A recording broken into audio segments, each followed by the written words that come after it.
this, boom. Naan class. My name is Andres. Welcome to the Baking Steel Test Kitchen. And today we've got our skinny griddle heating up so we can make some naan stovetop. And obviously you can go inside the oven for this too, or outside. It's Moroccan bread done traditionally in those tandoori ovens. How hot do those things get? Anybody know? Raise your hand. Yeah, they get hot. They get blazing hot. Those rounds, and they stick that bread to the sides. It's scorching hot. We're going to replicate that in a home environment using our baking steel or baking steel griddle in our case. Either one will work awesome. For naan bread, like this is going to be, we're going to use Alexandra Stafford's recipe from alexandracooks.com. We'll link to it on this, but it's an all-purpose flour made the same day, which is nice. You can literally get up in the morning at like 6 a.m. if you'd like, mix your dough, and by 8, have your naan ready to rock and roll. Which is what we did here. So we've got this in different stages. This recipe, from what I understand, is really loose. And when we say that, we don't even, probably can use a scale, but you don't need to. Everything's kind of written out in cups. And when I say loose, the hydration level's not super critical, so we can kind of, just dial it in the best you can and go to work. All right? And we'll get to some questions afterwards. I thought what I'll do is I'm going to mix my dough up.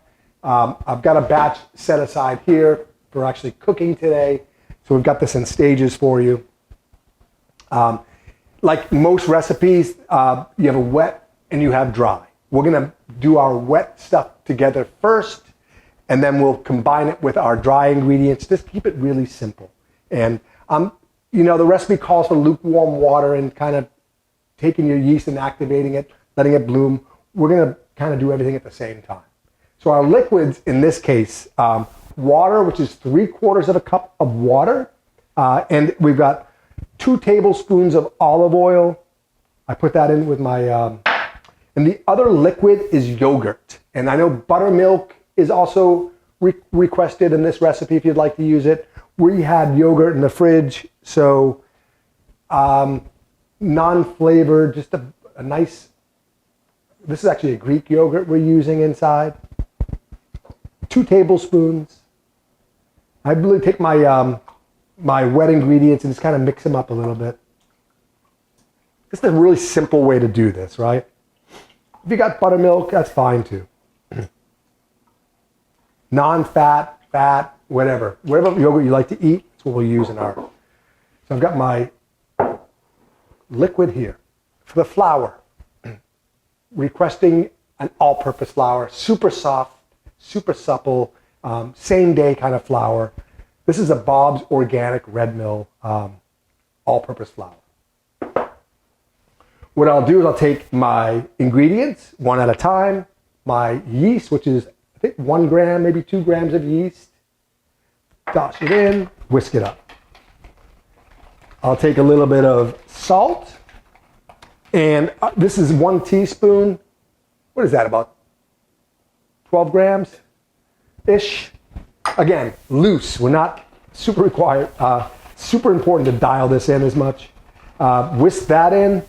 This is an organic cane sugar. Again, 16 grams, 16 grams. Whisk it in.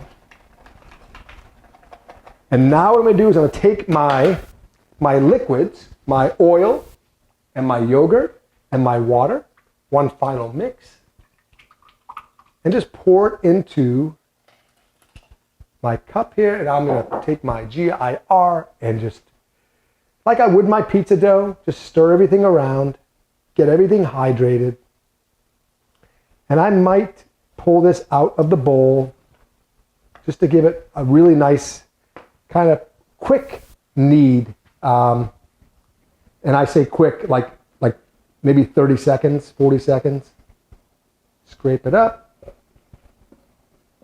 My bowl, boom. Really simple so far, right? And I'll take my bench scraper. And this dough is pretty wet. It's got a lot of hydration between the oil, the water, and what else do I have for liquids? Yogurt or buttermilk, right? I'm just kind of pressing it in. You can see it's like really a wet dough. And I'm going to do this for about maybe a minute, guys. Take this, put it in my bowl, and now I want to take this mixture, this dough, and cover it. And if I'm in a little bit of a pinch for time, I want this thing, like this morning, I wanted this thing to rise. I only had a couple of hours, right? So what I'll do is because my water was lukewarm, I'm going to put this in a lukewarm place. And that can be anywhere. It can be in your microwave. It can be, what else is it good? Like in your oven itself. My oven's on right now, so I don't want to use that one. I can put it inside this oven here. I can put it in the oven, switch the light on, which kind of raises that temperature to like 85 or 90 degrees. Follow me. Follow my routine. Okay, so get that thing to expand, and takes a couple of hours.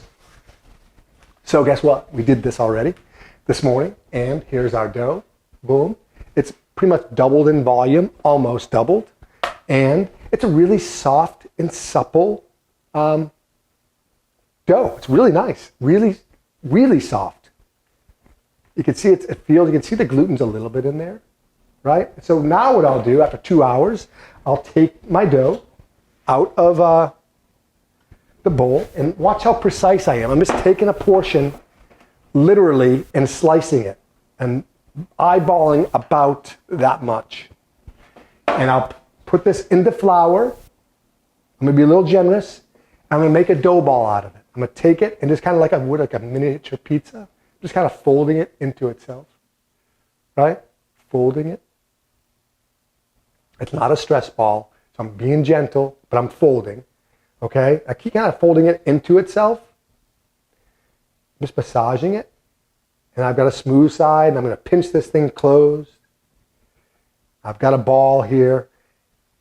So after 2 hours of fermenting, I make my balls. I'm going to let these dough balls rest for maybe 15 or 20 minutes, and then I'm ready to cook them. And so 20 minutes ago, guess what we did? Anybody? Raise your hand if you know the answer to that. Yes. We made dough balls. You can see these little suckers here. This has been resting now. The glutens are a little bit more relaxed. So now I can actually press these out into our, so we can cook them into little discs. Again, no right or wrong answer here. I'm going to flour it up generously because this dough is very wet. Okay, coat both sides. I'm going to lightly press it out. This dough, I can feel it. It's actually a little bit tough still. That's okay. I could take a rolling pin at this point if I wanted to. And I'm trying to make these little discs out of this. Pretty flat.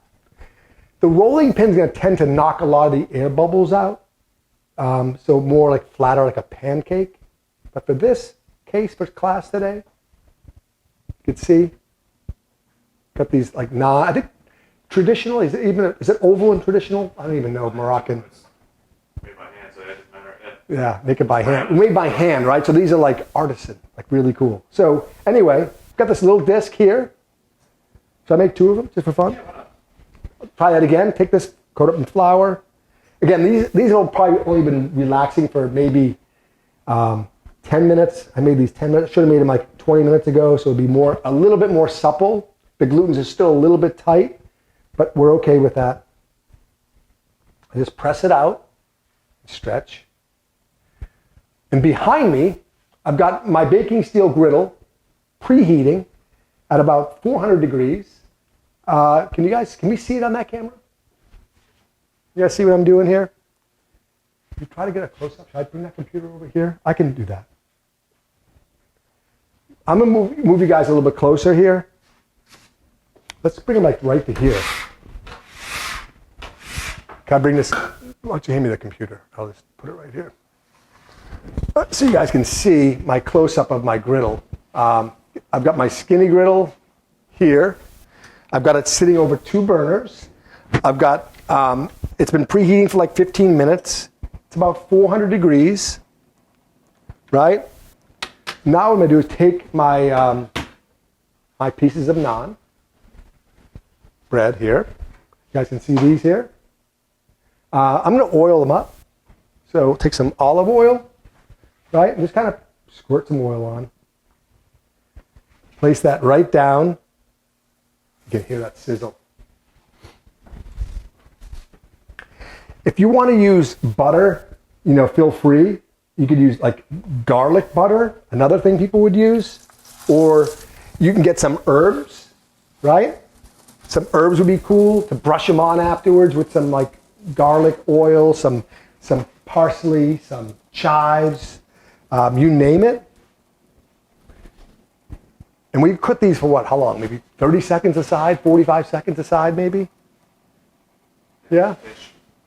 Probably a minute and a half. Should I use tongs? Let me get some tongs. Be more better etiquette.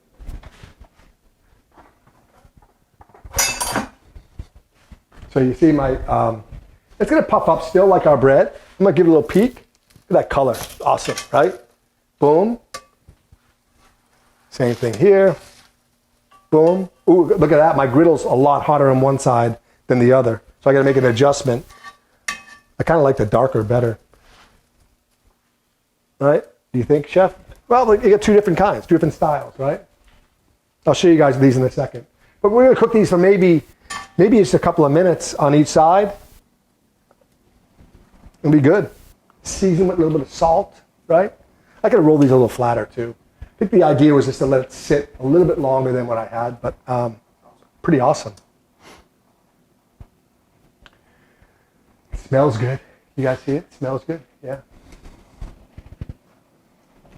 Let's see if you guys want to see a close-up here. What's going on? You can see what I meant. Half of my grill's hotter than the other half, right? So I've kind of dialed in. I wanted this side a little bit hotter. That's why it's good to experiment. Before I really load this thing up, I want to make sure my temperature is even. It's at 350 on one side and at 400 on the other side. In fact, this is still too hot. Probably a little bit. There we go. Get our tongs. Yeah, I'm going to go a little bit longer on this side. Actually, that one's great. So I'm going to move this over here. I'll get this side a little hotter. We'll be rocking and rolling before you know it. All right, so let's put this back here. Boom. I'm going to pull these off. Should I pull them off? Put them on a plate.